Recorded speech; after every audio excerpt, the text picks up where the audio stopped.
China menjadi negara pertama yang mengharamkan penggunaan pemegang pintu tersembunyi pada kenderaan elektrik EV sekaligus menamatkan reka bentuk kontroversi yang dipopularkan oleh bilioner Elon Musk melalui Tesla, lapor BBC.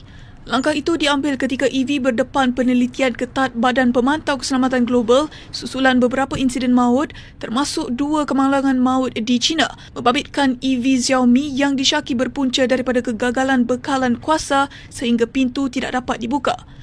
Menurut media kerajaan, peraturan baru itu hanya membenarkan penjualan kereta yang mempunyai mekanisme pembuka pintu secara mekanikal di bahagian luar dan dalam pintu. Difahamkan peraturan berkenaan dijadualkan berkuat kuasa pada 1 Januari 2027.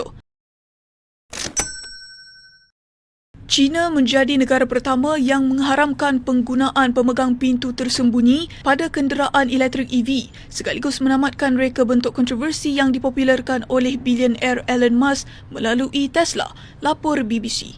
Langkah itu diambil ketika EV berdepan penelitian ketat Badan Pemantau Keselamatan Global susulan beberapa insiden maut termasuk 2 kemalangan maut di China membabitkan EV Xiaomi yang disyaki berpunca daripada kegagalan bekalan kuasa sehingga pintu tidak dapat dibuka.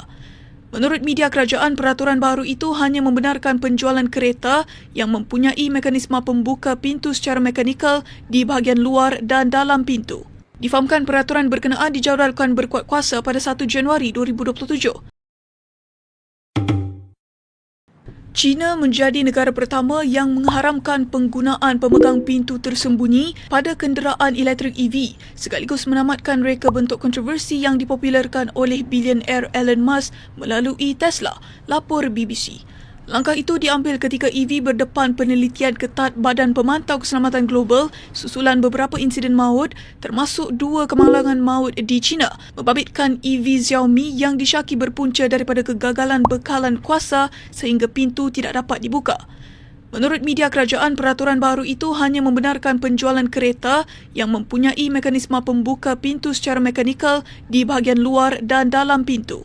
Difahamkan peraturan berkenaan dijadualkan berkuat kuasa pada 1 Januari 2027. China menjadi negara pertama yang mengharamkan penggunaan pemegang pintu tersembunyi pada kenderaan elektrik EV sekaligus menamatkan reka bentuk kontroversi yang dipopularkan oleh bilioner Elon Musk melalui Tesla, lapor BBC.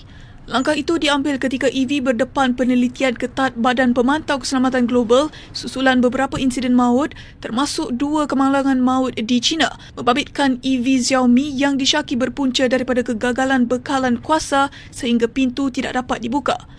Menurut media kerajaan, peraturan baru itu hanya membenarkan penjualan kereta yang mempunyai mekanisme pembuka pintu secara mekanikal di bahagian luar dan dalam pintu. Difahamkan peraturan berkenaan dijadualkan berkuat kuasa pada 1 Januari 2027. 想要马来文变得666，说的6，听的6，写的有6，那就记得关注小明老师。